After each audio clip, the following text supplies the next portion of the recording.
क़ाल अल्लाह तबारक व तआला फ़ी शान हबीबिही इन्नल्लाह व मलाइकतहु युसल्लूना अलन नबी या अय्युहल्लज़ीना आमनू सल्लू अलैहि व सल्लिमू तस्लीमा। अल्लाहुम्मा सल्लि अला मुहम्मदिन कमा तुहिब्बु व तर्दा लहू। अल्लाहुम्मा सल्लि अला मुहम्मदिन व अंज़िलहुल मक़अदल मुक़र्रब इंदका यौमल क़ियामा। जज़ल्लाहु अन्ना मुहम्मदन सल्लल्लाहु अलैहि व आलिहि व सल्लम मा हुवा अहलुहु। रब्बि इश्रह ली सद्री व यस्सिर ली अम्री वहलुल उक़दतम मिन लिसानी यफ़क़हू क़ौली। सामीन मुहतरम, दे दुनिया ता अल्लाह जल्ल शानुहु मुंगा मोमिनान मुसलमानान ढेर मुख्तसर वक्त पारा राली गली हो। द हर मोमिन मुसलमान सर द जन और द वक्त दा और ढेर कीमती सरमाया दा और दे सरमाए अल्लाह ताला दा तरफ बरकौल मकसद दा दे कि मुंग द खपल क़ब्र और आखिरत द पारा तैयारी को और दे सरमाए दे जंद और दे वक्त और दे औक़ात व क़दर कोल पकार दी ज़का च कम वक्त तीर शी अगा ब्या वापस न राजी और पदे वक्त बांधे अल्लाह ताला का समम खुरी वल अस्र इन्नल इंसान लफ़ी खुस्र च कसम में दे प वक्त माजिगर बांधे कि बेशक इंसान पर खसारा के दे न दा वक्त द मोमिन मुसलमान सर डेर इंतहाई कीमती सरमाया दा दे वक्त और दे जन कदर कोल पकार दी दे जन मकसद दा दे कि मुंगा अल्लाह ताला दा पारा कि दा जन मुंगला अल्लाह पाक रा कड़ दे कि मुंगा दे जन कदर को और पदक खपल जन और पद खपल औक़ात के अल्लाह ताला रज़ा अगा हासिल को द खपल मर्ग द पारा द खपल क़ब्र द पारा और द खपल आखिरत द पारा तैयारी को द आखिरत अगा सख लम्हात अगा सख औक़ात कि दा टोल इंसानान ब द खपल कब्रुन न रोज़ी और पडेर सख हालत के बविया और हर इंसान ब द खपल अमाल मुताबिक खलो के ब डूब भी सोख बच दे द गिटो पोरे बा खलो के ब डूब भी सोख जनगाना पोरे और सोख च दे नुम पोरे और सोख जने पोरे न दाद हर मोमिन मुसलमान खपल अमाल पोरे बवी न दा खपल वक्त दा ज़ायकोल नदी पकार। कुरान के अल्लाह ताला फरमाई वत्तक़ू यौमन तुरजऊन फ़ीही इलल्लाह चता सोरे गई दाग रज नयो तुरजऊन फ़ीही इलल्लाह चस्ता सो पेशी बकी के अल्लाह ताला तरफ तय दे बंद जमुंग ईमान दे कि अल्लाह ताला पर हुजूर के बजमुंग पेशी कीगी दा अल्लाह ताला पर दरबार के बमुंगा हाजिरी गु दखपल जन और दखपल औक़ात दे मुतालिक तपूस बकीगी द टोल अमाल मुतालिक तपूस बकीगी और सुमर नेमतुन चदन अल्लाह ताला दे खपल बंदिगान तो वरकड़ी दी दे टोल मुतालिक ब तपूस कीगी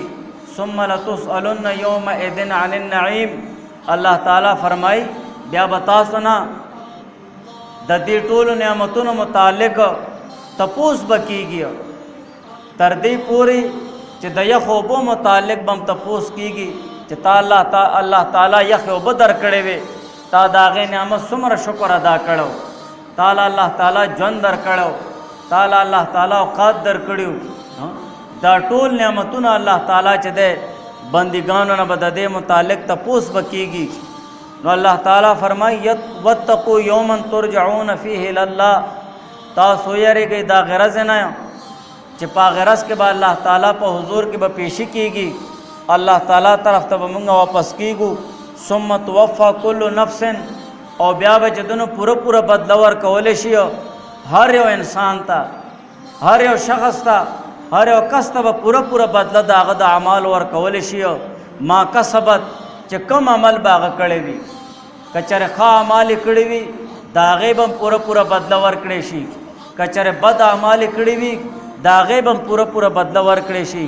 وهم لا یظلمون او په دې ورځ باندې به هېڅ چا سره به هم هېڅ قسمه چې دنو هغه ظلم به نه کېږي ناانصافي به دې خلکو سره به نه کېږي او الله تعالی فرمایي یوم تجد کل نفس ما عملت من خیر محضره همدارنګې یوم تجد کل نفس چې هر یو انسان هر یو شخص به عمومي په دغه ورځ د قیامت باندې من خیر چې کوم نیک عمل کړی وي محضرا خپل مخله به هغه خپل نیک عمل به ګوري وما عملت من سوء یا یې څه بد عمل کړی وي نو هغه به خپل مخله به عمومي که د الله تعالی حقوق یې ضایع کړي وي او د الله تعالی احکامات یې ضایع کړي وي هغه به خپل مخله وګوري که چېرې بندګانو حقوق یې ضایع کړي وي ظلم او زیاتې کړی وي هغه به خپل مخله عمومي چې کوم څه قسم عمل کړی وي خپل مخله به عمومي بیا به دا کس فرمایي تود لو ان بینها و بینه امدا بعیدا دی به ارمان کوي کاش چې د دې ورځ د قیامت او زما په مابین کې ډېره فاصله وي چې بالکل د قیامت دا ورځ اړو راتلی نه یم ویحذرکم الله نفسه الله تعالی تاسو د خپل ځان نه یاری چې د الله تعالی د احکاماتو ضایع کولو نه چې دن ویریږئ د الله تعالی د عذاب نه یریږئ د الله تعالی د قهر نه یریږئ والله رؤوف بالعباد او الله تعالی ډېر زیات مهربانه دی ډېر زیات شفیق دی په خپلو بندګانو باندې بل ځای کې الله تعالی فرمایي ومن یغلل یأت بما غل یوم القیامه ومن یغلل او څوک چې خیانت وکړي خیانت متعلق مونږ تفصیلات کړي مو سویو خیانت مفهوم ډیر وسیع دی دې کې هر څه راځي چې څوک خیانت وکړي یأت بما غل یوم القیامه راتل به کوي ورځ د قیامت په میدان حشر کې په خپل خیانت سره کوم شي کې چې خیانت کړی وي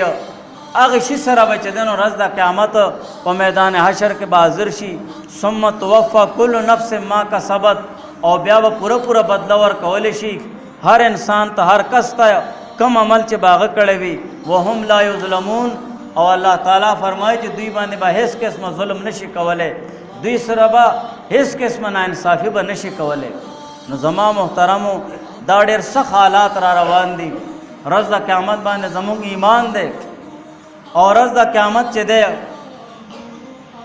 حضرت عائشہ رضی الله تعالی عنها یو ورځ چې دی جړا کوله او حضور پاک صلی الله علیه وسلم حاضر شول نو حضور علیہ السلام ورته فرمایل چې ولې جاړې حضرت عائشہ رضی الله تعالی عنها فرمایل چې مال جهنم را یاد شو نو ما زکه وجړل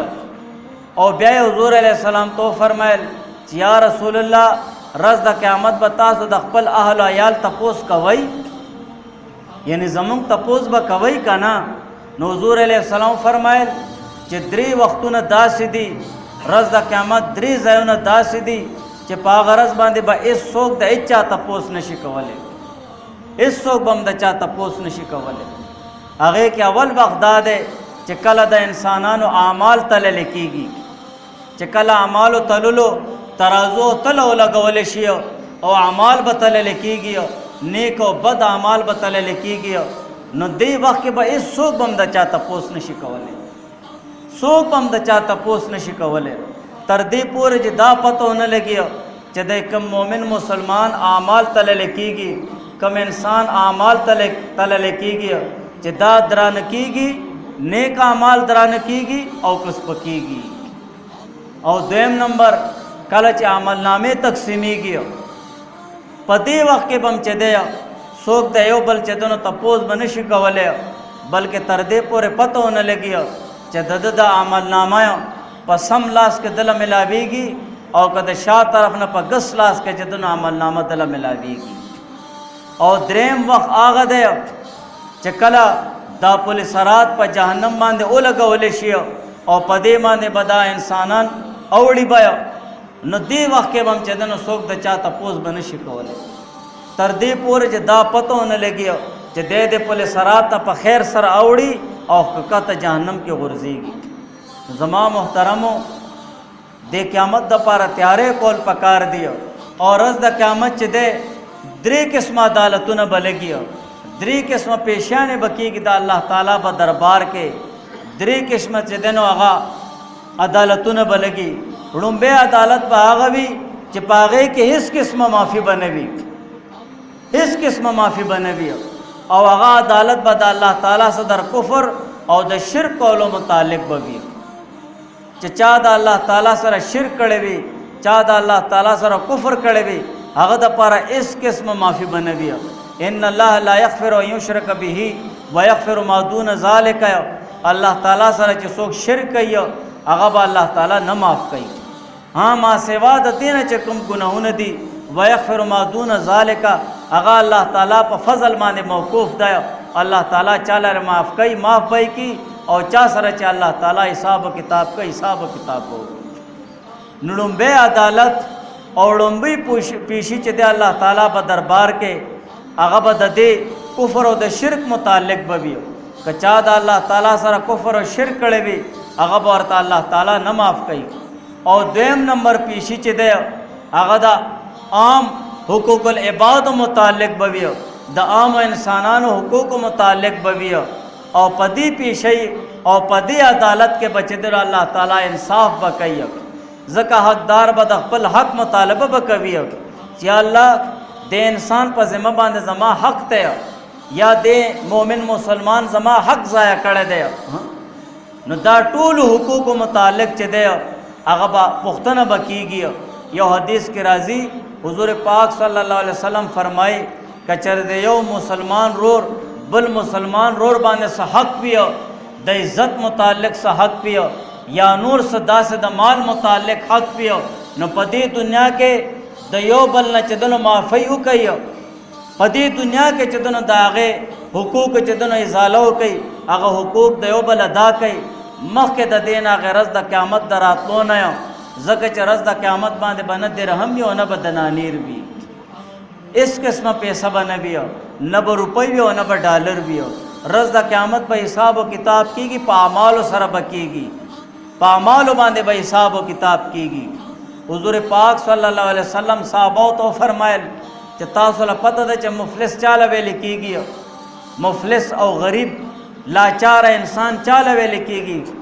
صحابو فرمایل چې رسول الله مفلس خو مونږ کې هغه چاته ویل کېږي من لا درهم ولا دنانیره، چې چا سره درهم او دنانیر نه وي، پیسې ور سره نه وي، بس مونږ هغه له مفلس او غریب وایو.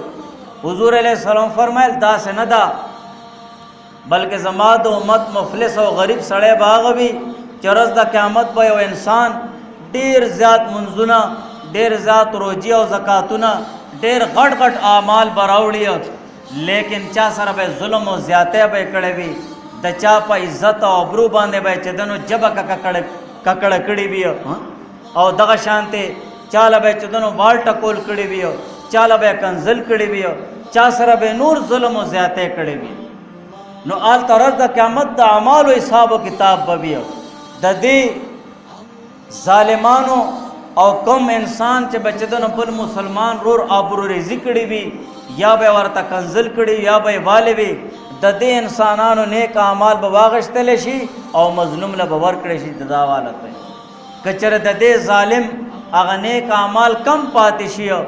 هغه کم شي، نو د مظلومانو او د چا آبروریزي کړي وي د هغوی ګناهونه به واغشتی شي او د دې ظالمانو په سر باندې بمبار کړی شي او جهنم طرف ته به مخکې کړی شي. نو دا به زما د امت ټولو نه مفلسه سړی به ورځ د قیامت حضور علیه السلام فرمایل. نو زما محترمو دا دویم عدالت چې دی هغه د عام حقوق العباد، د عام حقوق العبادو متعلق به وي. اوس مونږ سوچ وکړو چې مونږ دا حقوق العباد څومره ضایع کوو،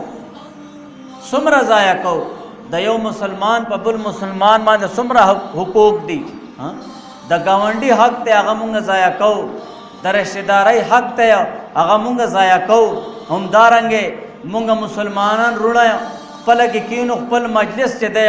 او خپل مجلس په دغه باندې ګرمو چې بل مسلمان رور پس سپکې وو او بدر دې ور پس وایو ها دغه عزت خراب کو هغه باندې تهمت لګو هغه کې او شی نه وی هغه مونږ هغه پس وتړو هغه پس مونږ غیبت کوو نو دا ټول حقوق له بات کې راځي د دې ټولو په مطالبه کیږي مونږ له کسانو کې بل مسلمان بے عزت کو بیخي بے بده ذکر کا حق بما یکرهو حضور علیہ السلام صحابه تو فرمایل چې تاسو له پد د غیبت څه شه ده بیا حضور علیہ السلام فرمای ذکر کا حق بما یکرهو استاد خپل مسلمان رور ذکر کول پدا سے خبر سره پدا سے کار سره چې هغه ناخوخ غنی هغه دانه خو غي چې زما د برای سوکتا سے ذکر وکي بلکې د مسلمان حق داد بل مسلمان باندې کچراغه کې او ګناه دا هغه کې او بدی دا نو ستا باندې داغه مسلمان رور حق د چې تا غلط تبلیغ وکي تا غلط ترغیب ورکي کته یې سم نشه کول غلط دعا وکول شي غلط دعا وکول شي کچره مونږ غلط ترغیب ورکو نا غلط تبلیغ کو نا غلط دعوت ورکو نا غد پر دعا کو نه دا غد پر فکر کو نه دا اختیار مونږ له چاره کړه دي چې مونږ هغه پس بد وایو مونږ هغه سپک کوو نو زما محترمو د حقوق له بعد متعلق چکم عدالت ورځ د قیامت لګي او درز د قیامت دا پیشي بچ کیږي د حقوق له بعد یو چې راشي حدیث کې تردید پورې راځي چې ورځ د قیامت به انصاف کیږي د ظالم نه بچدنو د مظلوم د پاره به انصاف غشتل کیږي تر دې پوری کچره په دنیا کې د خکر والا بيزي چې دی بیخ کرو والا بيزه والی وی نو د خکر والا بيزي نه بچدنو بد باغشتل کیږي دا ډېر غټ انصاف به ورځ د قیامت دومره انصاف پکېږي چې د خکر والا نه اوس بدل باغشتل شي نو د عام انسانانو متعلق به څنګه بیا چې د انصاف به الله تعالی کوي نو موږ له سوچ کول پکار دی چې موږ د خپل نیک اعمال څنګه ضایع کوو یو موږ له د خپل نیک عمل پتم نه لګي او بیا د هغه د پاسه موږ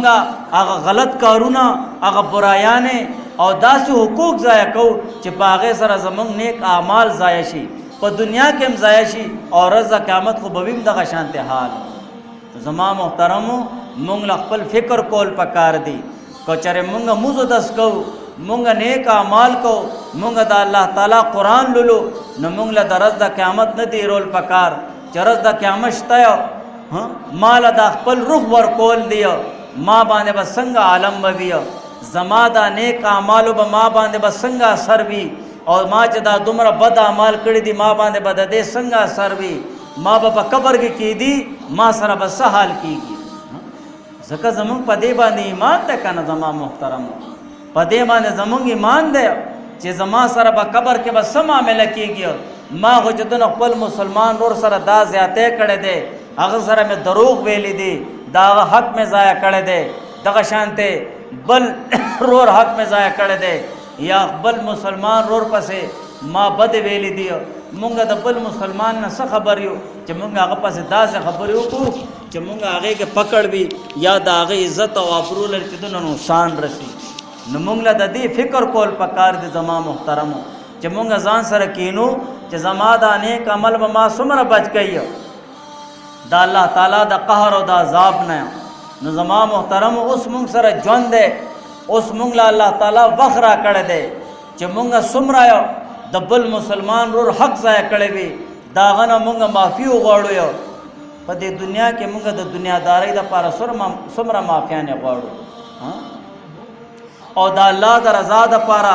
او د آخرت لپاره او د قبر لپاره شیطان مونږ باندې دومره زور لګی چې مونږ د خپل مسلمان رور نه معافي غوښتو لپاره داغه د حق ادا کولو لپاره مونږ نه تیاری کوو ځکه چې د نفس او شیطان زور دی الله تعالی خو فرمای چې مؤمنانو ولا تتبعوا خطوات الشیطان تاسو د شیطان لین مردود د تابعداري مکوئ ولا تتبعوا اليهود والنصارى تاسو د يهود او د نصارو تابعداري مکوئ چې تاسو ذهن داسې دا غي جوړ کړی چې مونږه صرف پیسې لا کار ویلې دي دنیاداري لا کار ویلې دي لیکن قبر او آخرت مونږ نه هیر دي اسی کتابونو کې لولو مونږه داسې بیانات ماورو لیکن اصل شی دا دی چې مونږ زړه دا شی کوس دا خفغان د دنیا او دنیادارۍ کم خفګان مونږ زړه له کوز کړی دی د زړه نه د دنیا او دنیادارۍ دا خفګان ایستل غواړي بلکې د آخرت او د قبر او د الله تعالی رضا او د حضور علیه السلام سنت طریقې او د حضور علیه السلام خوشنودي دا فکر او دا خفګان او دا سوچ په دې زړه کې کوز کول غواړي دا کوزول غواړي همړه دنیاداري خو به وشي لس ورځې ژوند دی لس کاله تیر شو لس به نورې دا به هم تیر شي خو د ورځ د قیامت او د قیامت نه وروسته چې کوم ژوند دی هغه به څنګه تیریږي مونږ دلته چې د نو ایله غوندې دې زره غوندې ګرمۍ له مونږ ځان نشو ټینګولی نو ورځ هغه قیامت سخته ورځ دی او د جهنم هغه لمبې هغه جهنم هغه کم دغه دي عذابونه دي مونږ به هغې له څنګه ځان ټینګو نو دا ځان سره سوچ کول پکار دي او دریم عدالت او دریمه پیشی به د الله تعالی په دربار کې برز د قیامت داوي چې د حقوق الله متعلق بوي چې دا د الله تعالی حق څومره ضایع کړی دی تا د الله تعالی احکامات څومره ضایع کړي دي هغه د الله تعالی په مرضی باندې موقوف دي که چېرې تانه الله پاک حساب و کتاب غواړي نو بس یا الله خیر او که چېرې الله پاک دې معاف کوي نو د هغه په رضا باندې او د هغه په اراده باندې موقوف دي که چېرې الله دې معاف کړي نو معاف به کړي لیکن معامله سخته ده